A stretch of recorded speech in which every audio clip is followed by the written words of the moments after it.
Después de un par de décadas en las que China ofreció al mundo manufactura realmente barata, a unos costos sociales que se pueden discutir por otro lado, pero después de estas décadas llegó una pandemia que le hizo al mundo repensar sus actividades, pero también no solo qué actividades desarrollaba, sino cómo las desarrollaba.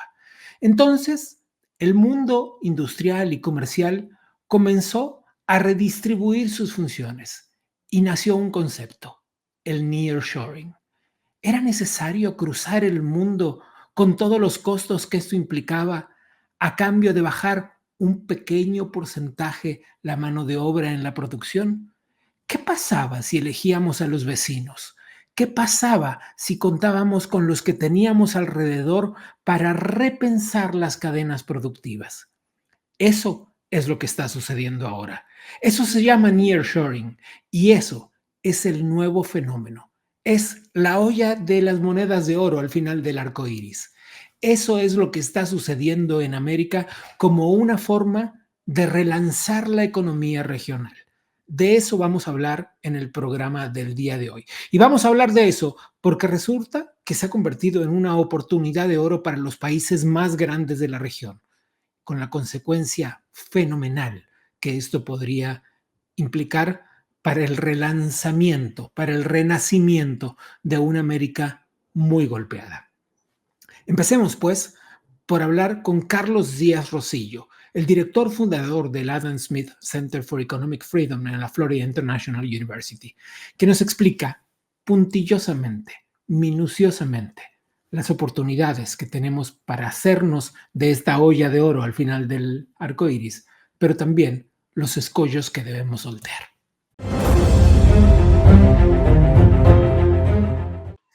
Carlos, intentamos a lo largo del programa entender cómo se reacomodarán las filias y las fobias con la entrada del nearshoring en el escenario político y económico de la región. Yo creo que el nearshoring es la gran oportunidad para la América Latina, una oportunidad que no se ve con mucha frecuencia. Gabriel, como sabes, por décadas el consenso en Estados Unidos, tanto del Partido Demócrata como del Partido Republicano, era que teníamos que acercarnos a la China, que si negociábamos, que si comerciábamos más con los chinos, se iban a parecer un poquito más a nosotros en el occidente, que iba a haber más democracia, que iba a haber más capitalismo, y lo que hemos visto de una manera muy clara es que no es así. Hoy día no hay ni más capitalismo ni más democracia en China, todo lo contrario.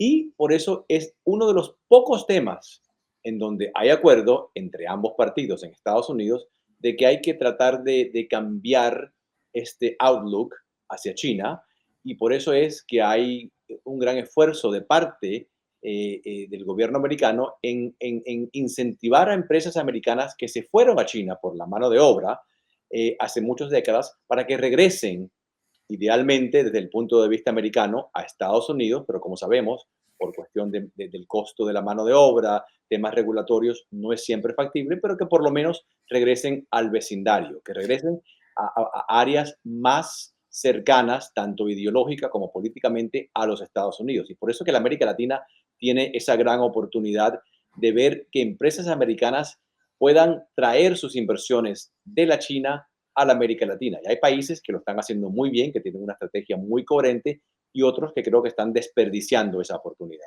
A ver, llegó el momento de que eches nombres. ¿Cuál es tu ranking? ¿Quiénes lo hacen bien y quiénes lo hacen mal?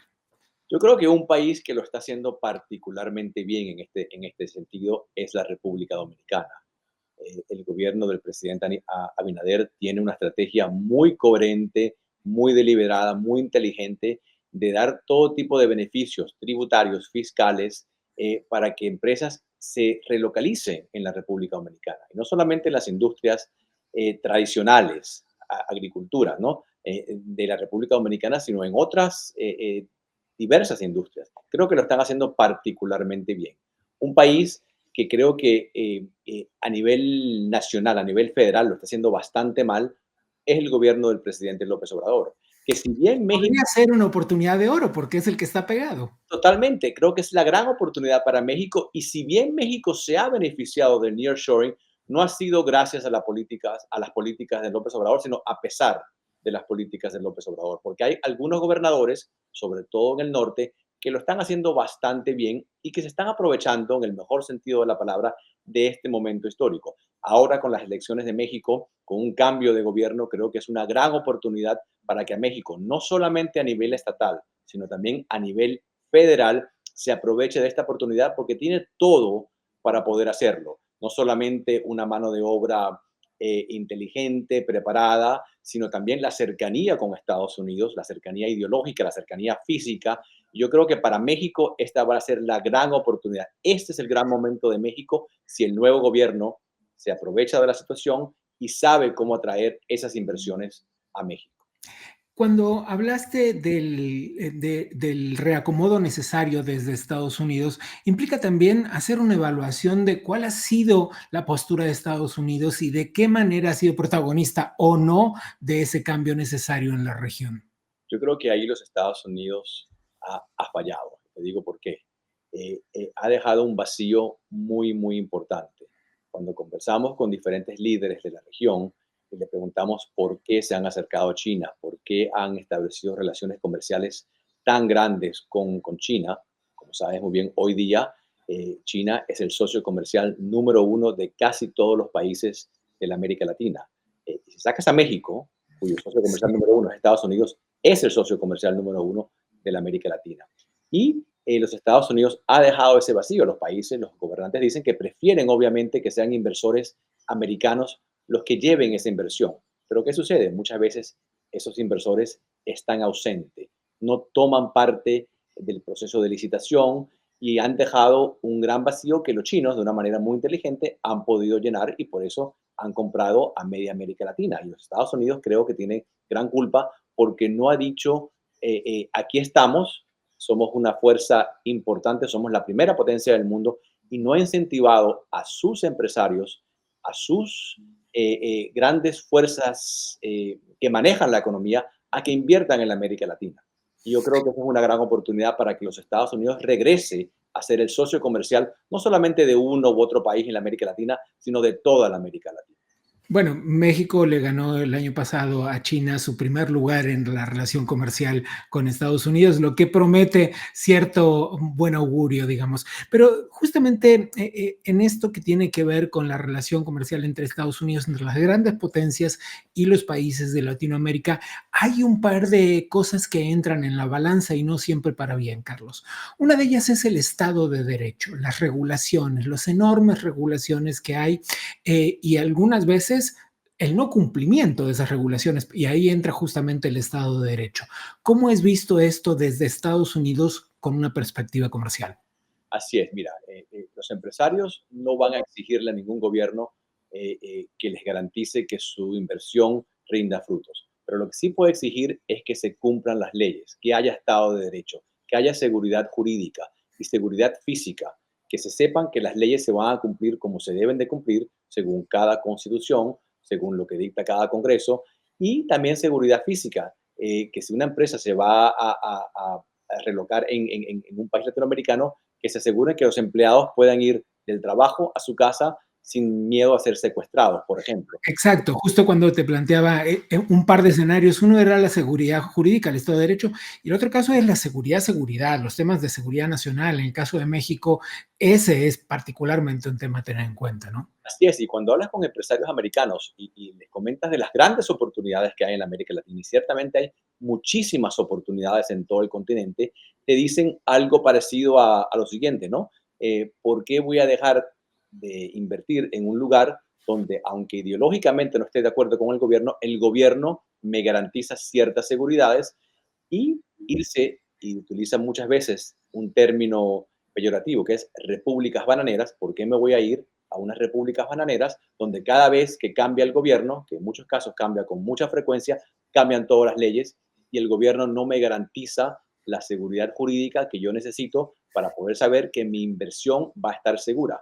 Eso es un gran problema que tiene la América Latina. Ese cambio de presidentes a cada rato, no en todos los países obviamente, pero son cambios que si bien no siempre cambian las leyes, en muchos casos sí lo hacen y le dan mucho miedo al inversor de saber que su inversión va a estar segura en ese país.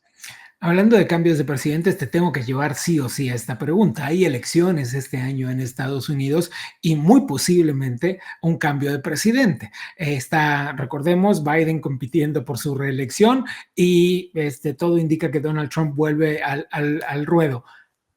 ¿Cuál sería los escenarios que habría que contemplar en el caso de que uno u otro se hagan de la presidencia de Estados Unidos respecto de la relación comercial con América Latina?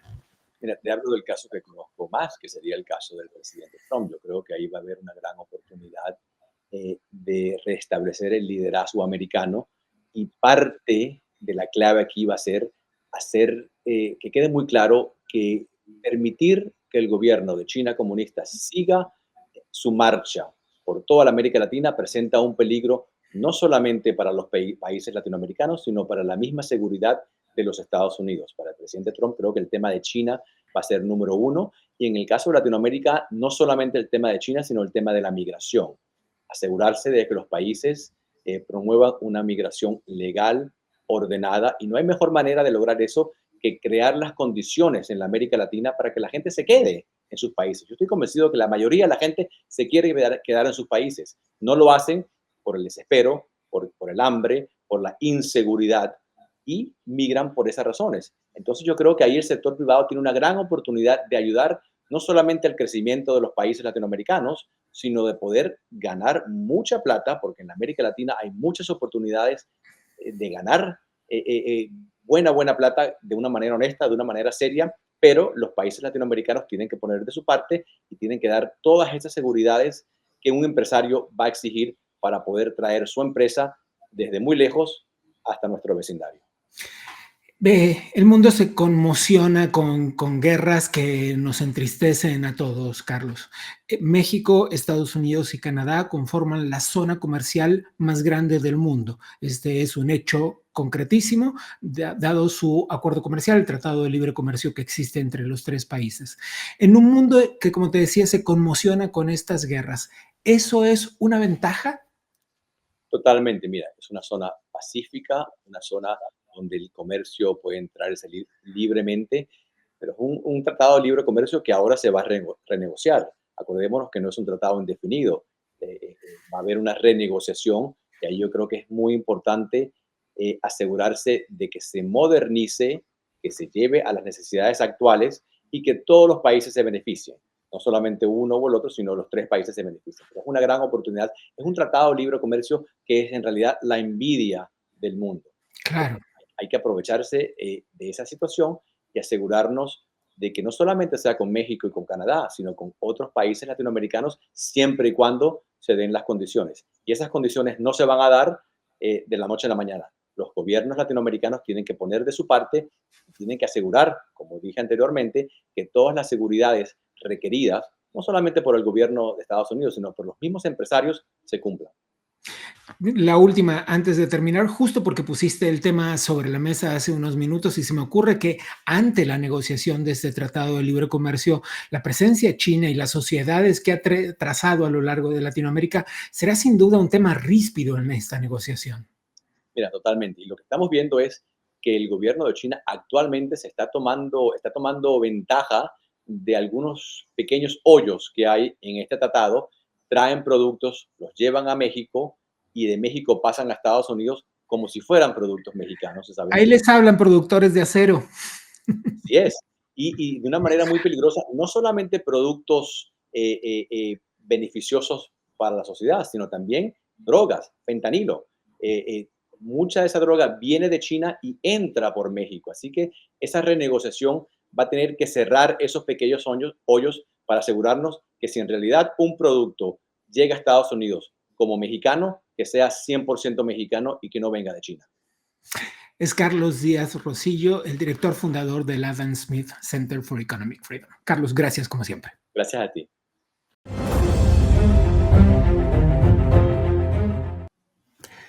Nos quedamos con un par de cosas después de esta conversación. Quizás las más importantes que deberíamos anotar no son las oportunidades que tenemos, porque esas están bastante a la vista, sino más bien cuáles son las áreas de oportunidad, es decir, aquellas cosas que Latinoamérica debería mejorar: el Estado de Derecho y la seguridad como uno de los grandes problemas a superar. Esas son las red flags que los empresarios dicen, bueno, voy a poner dinero aquí. ¿Cuán grande es la seguridad jurídica que me ofrece este gobierno? ¿Y cuán seguro es este país para invertir? No solo desde el punto de vista jurídico, sino desde el punto de vista de la seguridad cotidiana, callejera, es decir, los empleados llegarán seguros a trabajar. Esas son las cosas en las que la región debe trabajar. Hablemos ahora con alguien que tiene probablemente más claro que nadie en México cómo llevar a cabo estas negociaciones y cómo crecer en este segmento del que les estamos hablando. Luis de la Calle es un economista con una amplia trayectoria, encargado de negociar de manera internacional los asuntos comerciales de México durante 2 periodos consecutivos presidenciales. Un hombre involucrado en la negociación del Tratado de Libre Comercio, un hombre con una trayectoria en este ámbito como muy pocos tienen.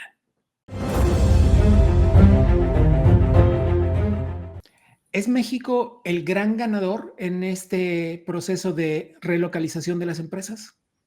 Sí, muchas gracias, Gabriel, por la conversación. México se beneficia del proceso de relocalización de las cadenas productivas, del fenómeno que se llama nearshoring, sin duda. Ya se ve en la economía mexicana ese beneficio, pero la pregunta es su tamaño, ¿no? Si no hacemos nada, habrá un impacto positivo, pero modesto. Si México hace su tarea y se aboca a aprovechar esta circunstancia histórica, el beneficio puede ser muy grande, incluso transformador de la realidad mexicana. A ver, el tamaño de la economía de México, Estados Unidos y Canadá conforma la zona comercial más grande del mundo. Sin embargo, por alguna razón, desde la perspectiva mexicana, podría uno sentir que siempre es como el hermano menor en términos de los beneficios que recibe. Esta es un poco la percepción ciudadana, si me permites ponerlo de esta manera. Pero, ¿qué dicen los números fríos? Bueno, si tú le preguntas a los ciudadanos en Estados Unidos de quién se ha beneficiado de la integración de América del Norte, te van a decir que México. Si le Así preguntas es. a los ciudadanos mexicanos quién se ha beneficiado de la integración económica, te va a decir que Estados Unidos, ¿no? Pero es un poco normal eso. Eh, Cuando se negoció por primera vez la integración hace más de 30 años, nadie pensaba que México se pudiera convertir en el primer proveedor de Estados Unidos del mundo. Hoy en día México le vende más a Estados Unidos que China, más que Canadá y más que ningún otro país. Y somos el segundo mercado en el mundo para Estados Unidos, detrás de Canadá. En los próximos 2 años seremos también el mercado más grande del mundo para Estados Unidos.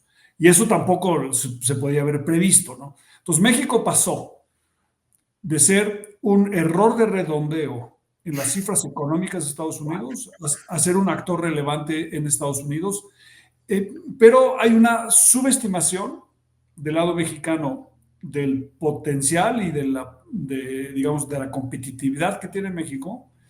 Y al mismo tiempo, en el discurso del presidente Trump, cuando era presidente, había una sobreestimación de la capacidad competitiva de México. Eso es una cosa muy curiosa, ¿no? Los mexicanos íbamos a las mesas de negociación sintiéndonos menos y Estados Unidos decía que requería medidas para ayudarle a Estados Unidos a competir con México, cosa que era una cosa preciosa, aunque no fuera cierto. A ver, Luis, esto que acabas de decir, han pasado 30 años desde la negociación primigenia del Tratado de Libre Comercio, del Telecán, del NAFTA, como se conoce en Estados Unidos. Tú formaste parte. Sé que la pregunta no es sencilla, pero ¿qué ha cambiado desde entonces? ¿Cuáles son las reglas fundamentales que han cambiado en el escenario geocomercial? Bueno, han cambiado varias cosas. La primera de ellas es que el nivel de integración México, Estados Unidos y Canadá es mucho más profundo de lo que la gente piensa.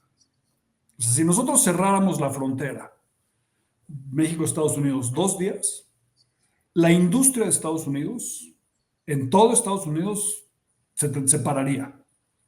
También la de Canadá. Esto no era así hace 30 años. O sea, Claro. hoy en día hay una integración para la producción en América del Norte que es mucho más profunda de lo que el ciudadano común piensa, ¿no? El segundo cambio importante es que cuando se negoció el Tratado de Libre Comercio, en la mesa de negociación, la palabra China no se pronunció ni una vez. O sea, es una cosa increíble, ¿no?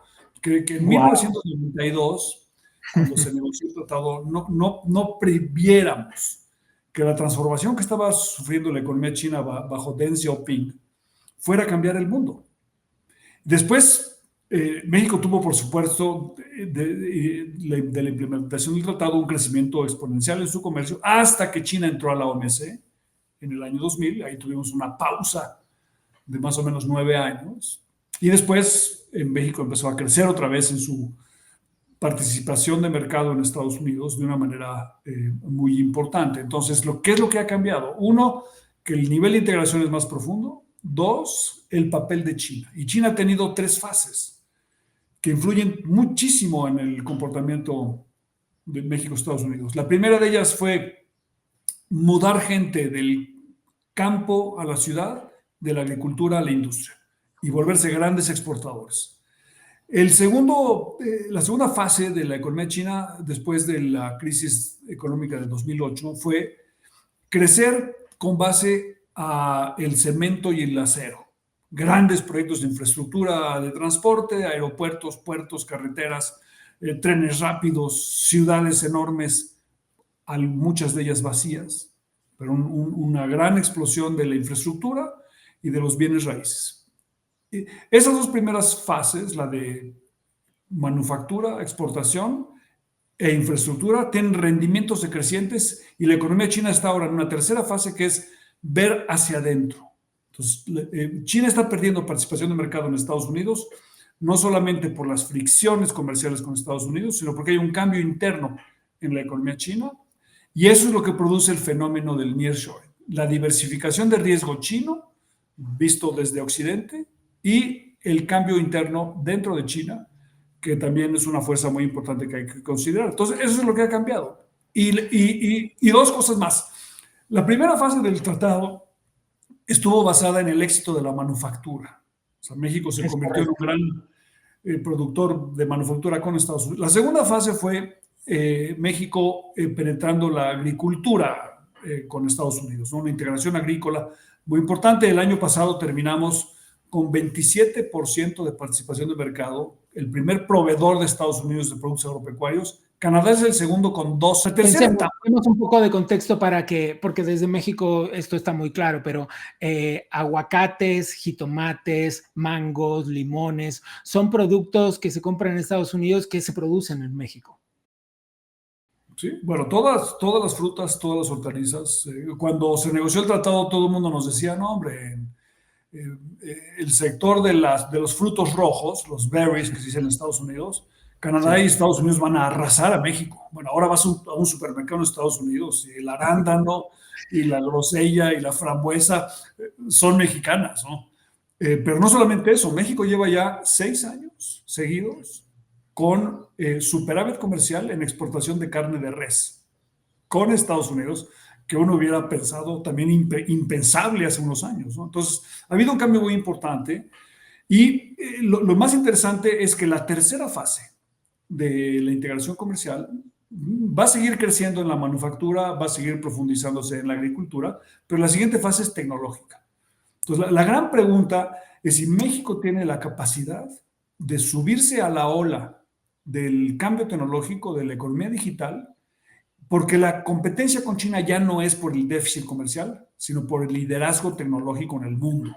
Hablando de tecnología. De dispositivos médicos, de robótica, todo eso en la manufactura ya existe mucho, sino que se tiene que dar un paso adicional, que es la integración de las cadenas productivas y luego la participación en el diseño de los productos. Entonces requieres mucho más talento, mucho más ingeniería, pero mucho más diseño, mucho más creatividad, y no solamente la excelencia en la manufactura y en la producción agropecuaria, sino que tienes que pasar de la manufactura a la mentefactura. Un par de cosas. Estados Unidos ha estado poniendo quejas sobre ciertas prácticas que considera desleales y no muy honestas específicamente respecto del comercio de acero. Es decir, que México no le vende a Estados Unidos acero, que en realidad no fue producido en México, sino en China, que México compra a China a precios muy, muy bajos y luego le vende a Estados Unidos en solo un pasamano. Esto supone una violación a los acuerdos y supone también cierta rispidez. Estamos en las puertas de una renegociación. ¿Cómo ves este escenario? Tecnología para la producción de electricidad. Bueno, el sector acero es un sector de una enorme complejidad, ¿no? Y hay que recordar que cuando el presidente Trump, al inicio de su mandato, impuso restricciones a la comercialización de acero y aluminio bajo el pretexto de seguridad nacional, en la sección 232, puso medidas, y Canadá y México, bajo el artículo 801 del Tratado de Libre Comercio, tomamos represalias contra Estados Unidos. Y esas represalias produjeron que Estados Unidos terminara eximiendo a México de las medidas en acero y aluminio. Entonces, México y Canadá son los únicos países del mundo que exportan acero y aluminio que no tienen restricciones para exportar a Estados Unidos. Y entonces, digamos, la industria del acero ha visto un incremento de las exportaciones mexicanas a Estados Unidos, también de Canadá, por cierto, por razones naturales, porque nosotros somos los únicos que no tenemos restricciones. Bien. Ahora bien, México es un importador neto de acero con respecto a Estados Unidos. O sea, las exportaciones de acero de México a Estados Unidos han crecido, pero también han crecido de una manera muy importante las exportaciones de acero de Estados Unidos a México, y de hecho México importa más de lo que exporta. Entonces, sí, efectivamente, ese es un tema muy sensible. Y te voy a decir por qué es sensible. Los estados que van a decidir la elección de Estados Unidos este año, pues son productores de acero. Pensilvania, Wisconsin, Michigan.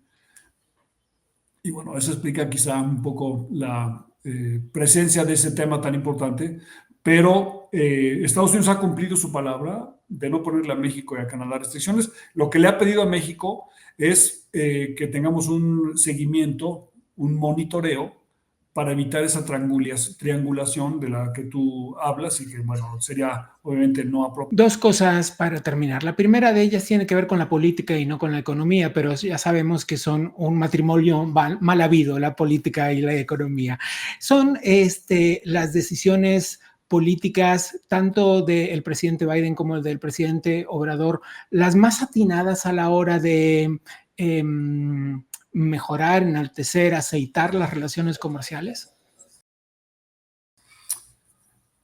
Políticamente, hoy en día hay poco apetito para tener una mayor integración comercial con el mundo, con México, etc. Pero yo creo que la discusión que debemos tener en este ámbito es la siguiente. Estados Unidos enfrenta una importante competencia con respecto a China, en el ámbito económico, en el ámbito geopolítico. El papel de México en esa competencia es fundamental para el éxito de Estados Unidos. Entonces, a mayor integración de las cadenas productivas en América del Norte, mayor la probabilidad que Estados Unidos compita exitosamente con Asia y particularmente con China.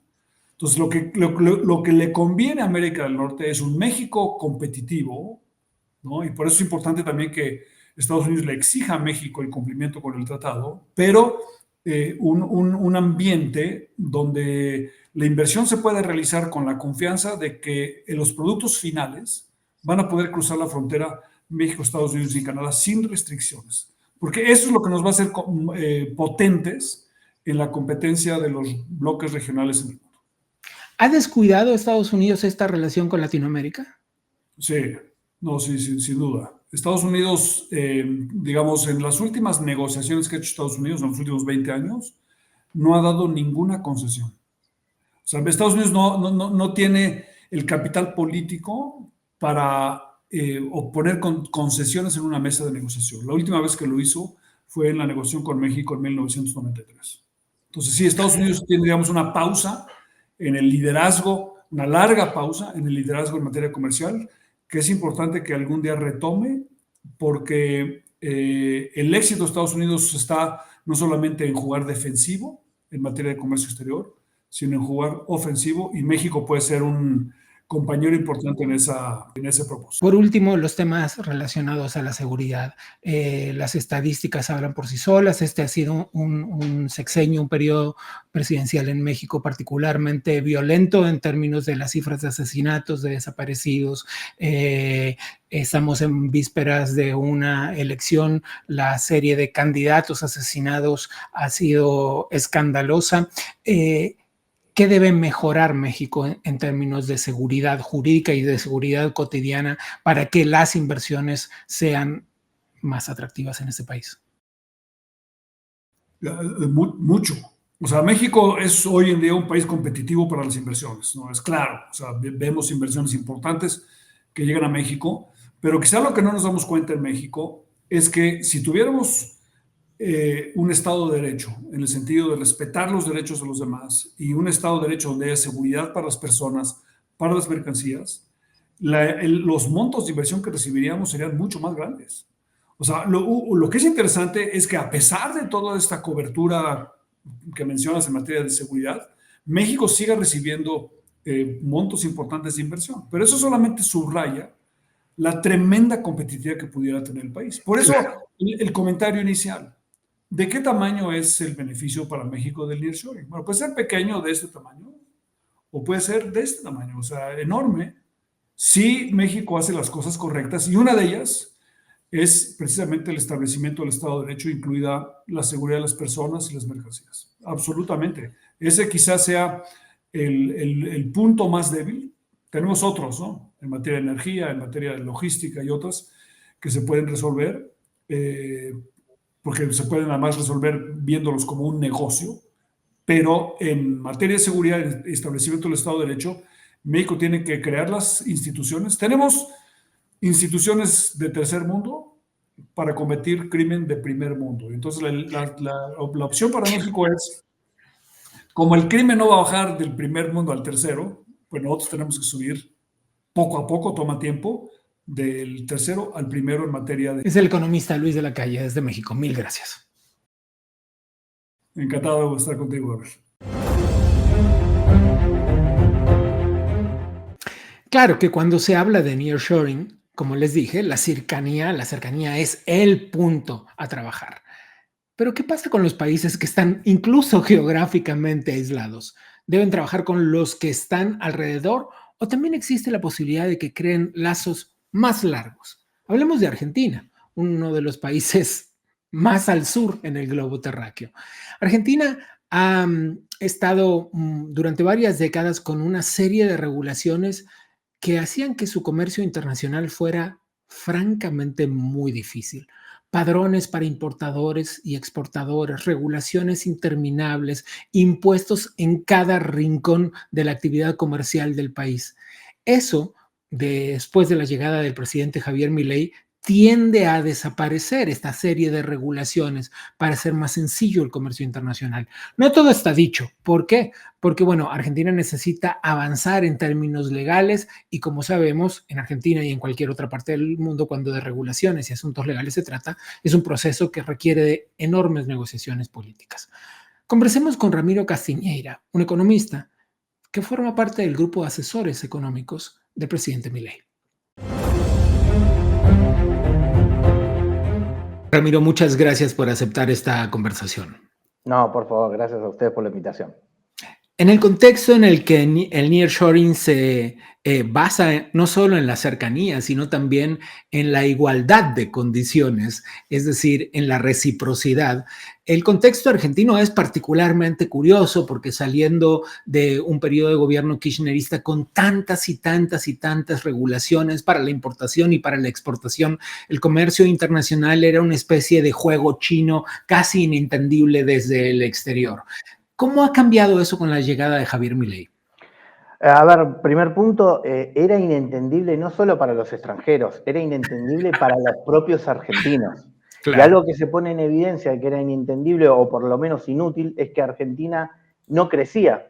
Directamente su economía está completamente estancada y viviendo de los ahorros propios en el sentido de las reservas internacionales del Banco Central que llegaron a cero o de ahorros de terceros, como pueden ser los ahorros del FMI, los ahorros colocando deuda en el exterior o los ahorros de los argentinos que el Estado le coloca bonos para intentar sostener el nivel de actividad, ¿no? Pero finalmente Argentina estaba viviendo no de lo que producía, sino de los ahorros propios y de terceros, solo para mantener el nivel de actividad, y aún así no lo lograba hacer. Argentina culminó con esa maraña de regulaciones y prohibiciones que caracterizó directamente a todo lo que fue el kirchnerismo y todos los años del kirchnerismo. Recordemos que no creció hace 14 años que Argentina no crece, y como en simultáneo ya no tenía más ahorro que expropiar o colocar deuda, porque ya nadie le iba a prestar de manera voluntaria, lo único que hacía era emitir moneda, y terminó el kirchnerismo con una inflación del 300%. Un colapso económico y social producto de reglas económicas ridículas. Claro. ¿Cuáles son las interacciones comerciales internacionales, por ejemplo, concretamente con Estados Unidos? A ver, Argentina había destruido la relación comercial absolutamente con casi todos sus países, solo se dedicaba a venderle soja a China, para resumir a grandes rasgos, porque el resto de las regulaciones económicas lo impedía casi todo. Así que es resurgir nuevamente desde una maraña de regulaciones, y desde a poco retomar el comercio internacional, que el comercio internacional hizo grande a la Argentina. Recordemos que a principios del siglo pasado, Argentina era uno de los países más desarrollados, y no es una exageración con lo que estoy diciendo. Te voy a poner 3 grandes ejemplos nada más. Argentina en 1930 era el tercer país con más automóviles en la ciudad de Buenos Aires, o sea, era la capital con más automóviles, eran 3, y Argentina estaba en el top 10 con mayor cantidad de autos. Argentina llegó a tener, por ejemplo, el primer subterráneo, también a principios del siglo pasado, el primer subterráneo en toda Latinoamérica, ya en el 1900, cosa que recién algunas ciudades de Latinoamérica lo están haciendo ahora. Argentina le lleva un siglo en eso. Y el otro ejemplo es todavía vigente, con solo venir a Buenos Aires y ver lo que es el Teatro Colón, que todavía hoy es el teatro más grande del mundo, y que se hizo en el 1909. Con estos 3 ejemplos te quiero llevar de que Argentina, el comercio internacional le había dado una abundancia y un apogeo de tal magnitud que, para que tengamos una idea, Argentina hoy tiene 50 millones de habitantes, para redondear. En un momento, Argentina, el siglo pasado, llegaron el 30% de los habitantes de Argentina eran extranjeros. Es como que hoy vengan a la Argentina cerca de 17 millones de extranjeros y todos consigan trabajo. ¿Cuál es la realidad competitiva de Argentina hoy respecto al comercio internacional, y qué debe hacer para avanzar en eso? Bueno, Argentina lo que debe hacer queda muy claro, y el gobierno, la agenda lo dice, quiere desregular la economía y quiere achicar el Estado como para que no haya tanta presión impositiva, y por lo tanto que gane nuevamente competitividad el sector privado. Entonces, es decir, es liberar Argentina se acostumbró a tener un mercado de cambio similar al cubano o al de Venezuela, o al de un régimen totalitario como puede ser el de Rusia, siendo una plena democracia. Entonces empezó a naturalizar de que había que pedirle autorización al Estado para poder comerciar con el extranjero, porque hay que pedirle habilitación al Ministerio de Economía y al Banco Central para poder comerciar, cosas ridículas que la Constitución argentina hablaba de la libertad del comercio. Y además entiendo que había que obtener una autorización para ser empadronado en un registro tanto de importadores como de exportadores. Tal cual lo decís, y es tal cual lo hacen los regímenes totalitarios o dictaduras, como puede ser en Cuba o en Venezuela. O sea, lo loco de Argentina fue que Argentina estaba replicando la política económica que usualmente se ven en dictaduras en plena democracia. Javier Milei, lo que está haciendo el actual presidente, después de este diagnóstico y de estar evangelizando a la sociedad, diciéndoles, abran los ojos, miren la locura que están haciendo en pleno contexto democrático. Bueno, ahora está desarmando todo ese aparato estatal. Lamentablemente tiene muy pocos diputados y senadores, y entonces todas las leyes que traban, porque Argentina toda esa locura la hacía con leyes que garanticen, o por lo menos no sea ilegal, todas estas cuestiones, ¿no? En consecuencia, desarmar todo eso lleva su tiempo y se necesitan votos. Votos que hoy la Libertad Avanza no tiene, y por lo tanto hace que desarmar toda la estructura legal de economía cerrada lleve su tiempo porque se necesita más Vamos, votos. vamos a meternos en dos asuntos. Sí. El primero de ellos es el concepto de vecindad que requiere el nearshoring, es decir, hacer negocios con los que están alrededor. Claro. En ese contexto y con esa premisa, ¿cuál es la realidad de Argentina hoy? Argentina tiene dos grandes socios. Uno es que es China, socios comerciales, ¿no? Uno que le vende a China un montón de soja que la compra, y el otro es el Mercosur, o sea que también el Mercosur es una unión aduanera para cerrar, ¿no? Para cerrar Sudamérica en un domo gigante donde Brasil se queda con el negocio de Argentina, Paraguay y Uruguay y quedamos todos encerrados y a merced de lo que finalmente ponga de aranceles Brasil.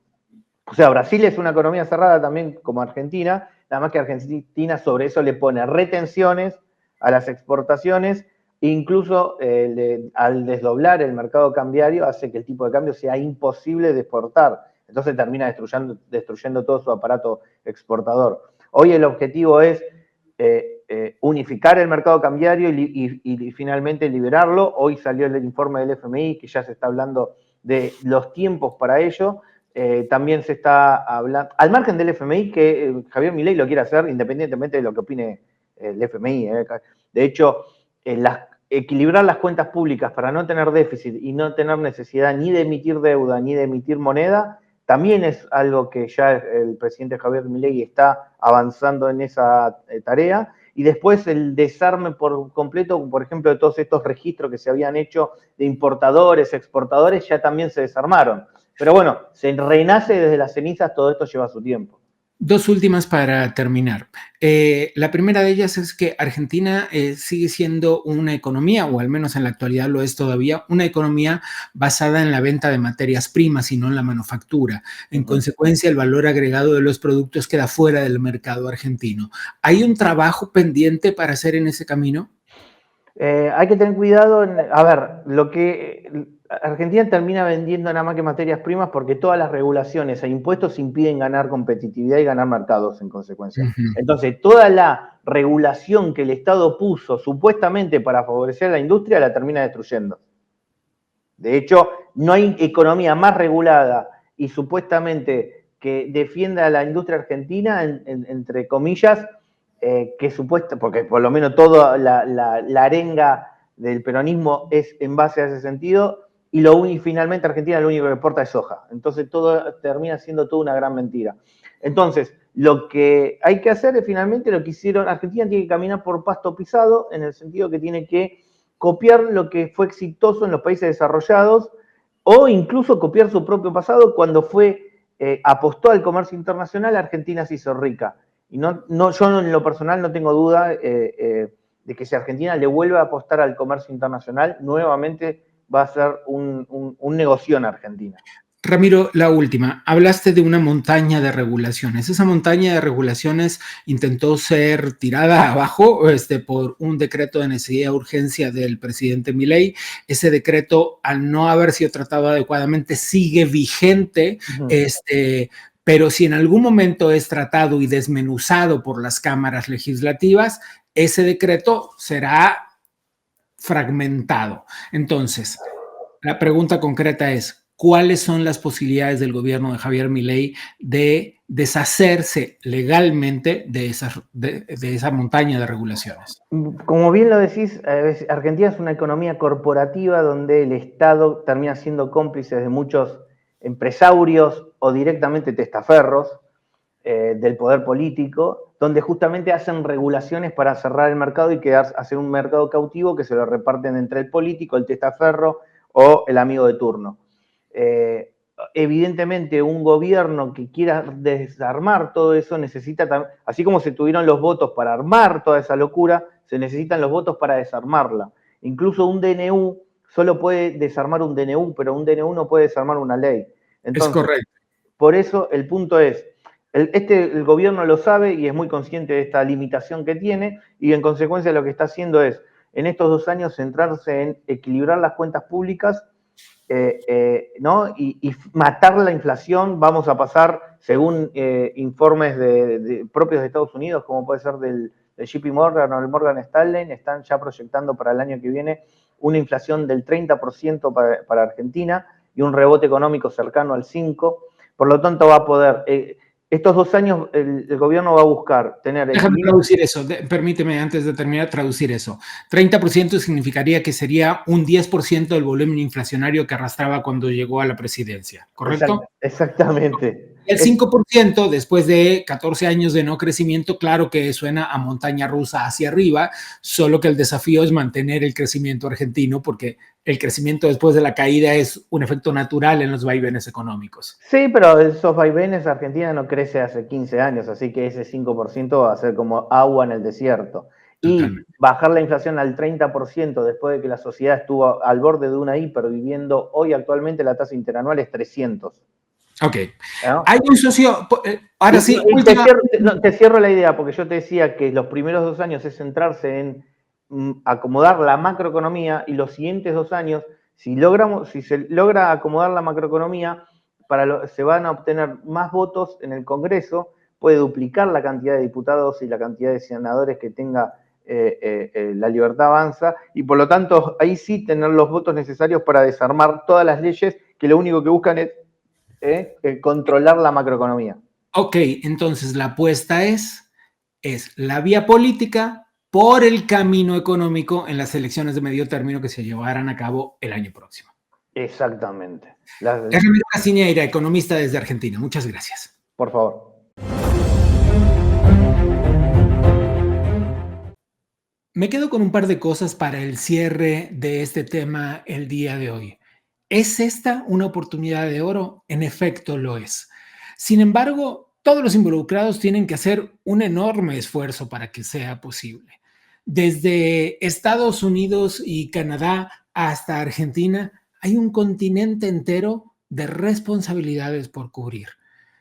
Es verdad que esto podría significar el resurgimiento de esta América tan golpeada después de una pandemia que ha resultado terrorífica para muchos. Pero es verdad también que todos tenemos que hacer un esfuerzo, desde la seguridad cotidiana, los asuntos de seguridad tan presentes en México, por ejemplo, hasta los asuntos de la seguridad jurídica, del Estado de Derecho, de la eliminación de regulaciones innecesarias, como es la tarea pendiente que tiene Argentina. La realidad es que entre una cosa y la otra, esto podría significar un resurgimiento sin precedentes. ¿Por qué? Bueno, entre otras cosas, porque Asia y América se encuentran profundamente convulsionadas con situaciones bélicas como no se daban hacía mucho tiempo. Nos quedamos con la esperanza, nos quedamos con la oportunidad y nos quedamos también con un enorme camino de tarea, de homework para hacer. Avancemos pues en el programa del día de hoy. Vamos a ver qué está pasando en el mundo con el radar contracorriente.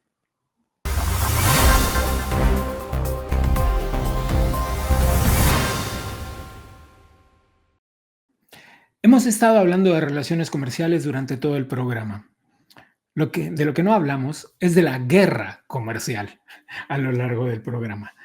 China y Estados Unidos mantienen un pleito desde hace mucho tiempo por esta supremacía comercial. Ahora bien, Estados Unidos, después de muchos años de una relación comercial muy profunda, muy extendida y muy larga con China, ha establecido una serie de parámetros de impuestos que nadie se esperaba. Miren, resulta es que China ha subido los impuestos para los autos eléctricos, Estados Unidos ha subido los impuestos para los autos eléctricos provenientes de China en esta guerra comercial que cuadriplicará los impuestos. Los autos eléctricos han resultado particularmente importantes en este asunto, no solo porque el emblema de los autos eléctricos estadounidenses es Tesla, sino porque China ha encontrado la forma de producir autos eléctricos a un costo infinitamente menor y ha estado inundando el mercado de estos autos. Así es como Estados Unidos aplica una política que muchos podrían considerar proteccionista, pero la realidad es que se trata de cuestiones bastante más complejas en las que la política también importa. Siguiente radar contracorriente.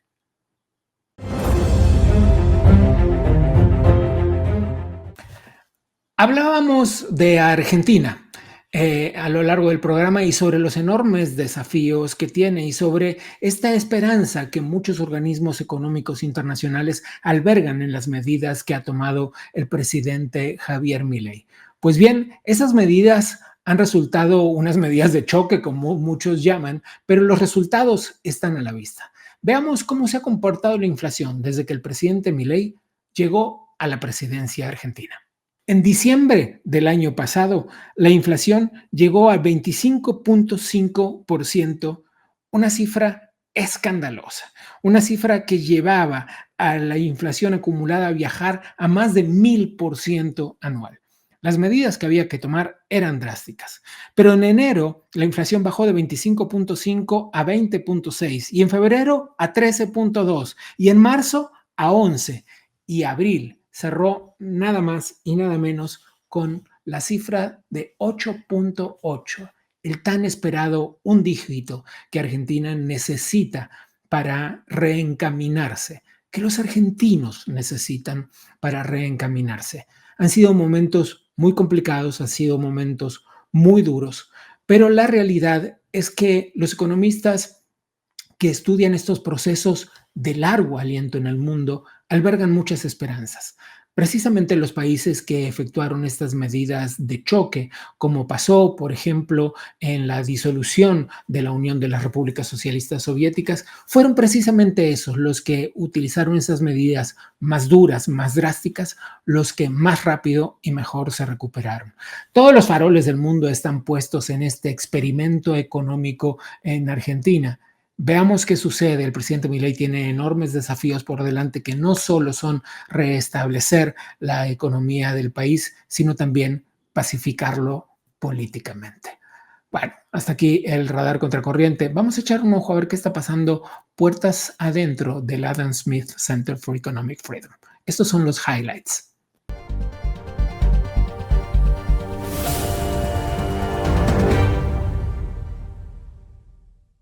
Un tema presente a lo largo de este programa, como lo vimos ya, no solo se trataba del Estado de Derecho, sino de la seguridad en general, como los asuntos que tienen que ver con la seguridad personal de los individuos. Y por eso el Adam Smith Center formó parte como copatrocinador de la 9ª Conferencia de Seguridad Hemisférica. El centro tuvo el placer de participar en la 9ª Conferencia Anual de Seguridad Hemisférica como copatrocinador. El director fundador del Adam Smith Center for Economic Freedom condujo una fabulosa entrevista con el general Tim Ray, un general retirado de 4 estrellas de la Fuerza Aérea de los Estados Unidos. El general Ray compartió su vasta experiencia perspectivas sobre algunos de los gobiernos de seguridad más apremiantes de nuestro hemisferio.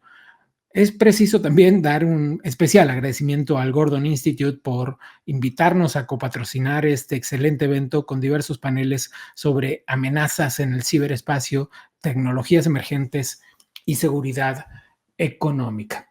Creo que ahora sí, eso es todo por el día de hoy. Recuerden que nos vemos en el siguiente episodio. Gracias al Adam Smith Center for Economic Freedom en la Florida International University por hacer posible este espacio. Ustedes y yo nos encontramos en la próxima. Soy Bauducco. Antes de irse, denle clic a la campanita, suscríbanse al canal y ahora sí, hasta la próxima vez.